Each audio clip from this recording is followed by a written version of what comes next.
right. Okay, so now we're going to be working with lines of Gedit. Oh, that's good. That's good. Well, I'm glad it helps out.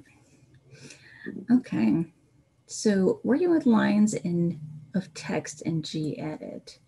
So, oh yeah, okay. So we want to run a script now, and actually, this is part of the activity, but this is not something that you're going to have to do on the assignment. It's just so I can illustrate things for you. So for now, I'm just going to close that, and then I'm going to open up the terminal so I could run the script. So I just right-clicked and do Open Terminal, and there's a script already in the CentOS system that you have, so you can practice this as long as you do the download from the place I sent you, or I provided to you on the first week of class. Okay, so I just ran the make quote script, and it created 13 files, 13 text files. Okay, and that's all we needed to do in this terminal, just to create the files. So now I'm going to go back and open Gedit, Applications, Accessories, and then Gedit. Okay. Now I want to open up the quote 001 file. So just like similar to Windows, there's a button on top.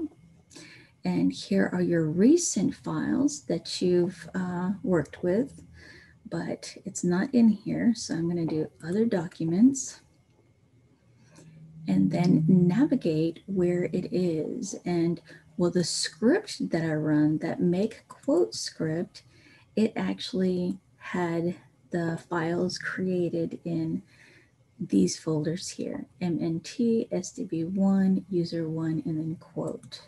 So I have to go there. So to get there, first I would go to Computer, then I would go to MNT1, or just MNT, just like you would in Windows, and SDB1, user01, and then quote. And now we have all the quote files. Okay. So now I want to open the file. So just like in Windows, you double click, and I've opened up the file.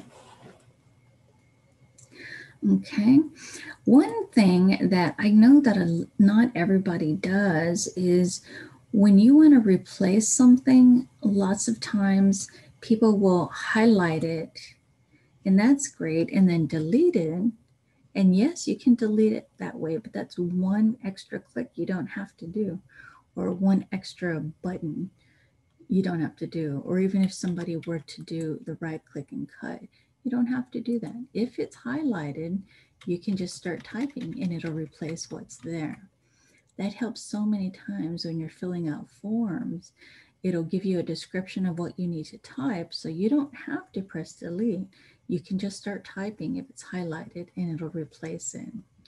So I think that's a really helpful way to save a little bit of time. Excuse me. Okay, so that was, you type text and the text is removed. Now you can copy a new line, and just like I mentioned earlier, you can copy and then you can just paste.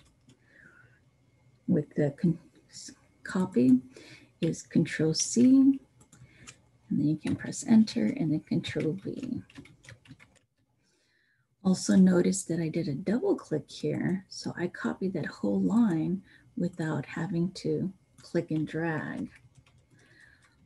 Also know that when you have a sentence like that, you can, if you double click, and I know I mentioned it before, but I'm still doing it again because it's helpful.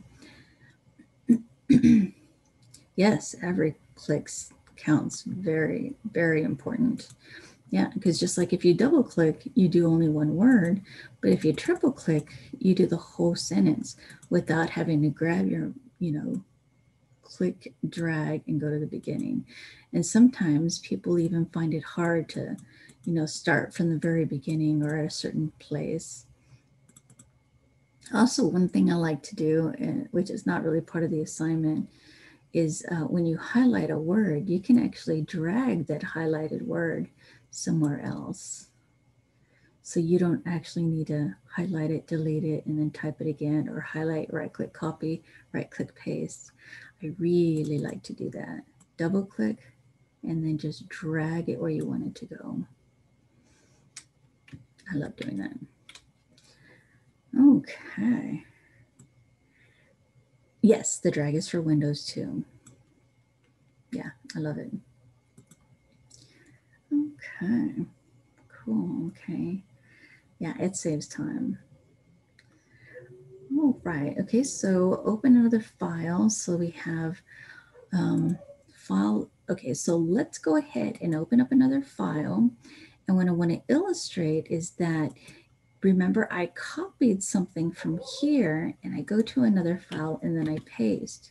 Well, that was the last thing I copied. Remember, I've mentioned before that whatever you copy, it's going to stay in the memory until you basically either clear the memory or you shut down.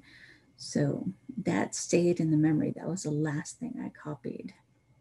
And you can copy from one file to the other.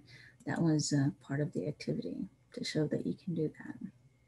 And of course, you could even copy and paste from one, not even just like one program or one program to the same program, but from one to another, like from a browser to here. So that's always good to know. All right, and then again, the asterisk, this one doesn't have one, this one does, so I'm going to hit save. And since it did not have a name, you have to go wherever you want to save it, click on the file, click on a file, just click on the file and hit save. It's gonna basically want to replace, but it'll ask you if you want to do that. But I just like to click on a file. It's the same name, but I just want to change a little bit of it. Then I just click it, and then notice how I highlighted just the number 2.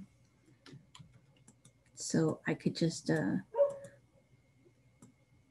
won't have to click there, do backspace and type in the 2. I just highlight the number and then type in the number 4.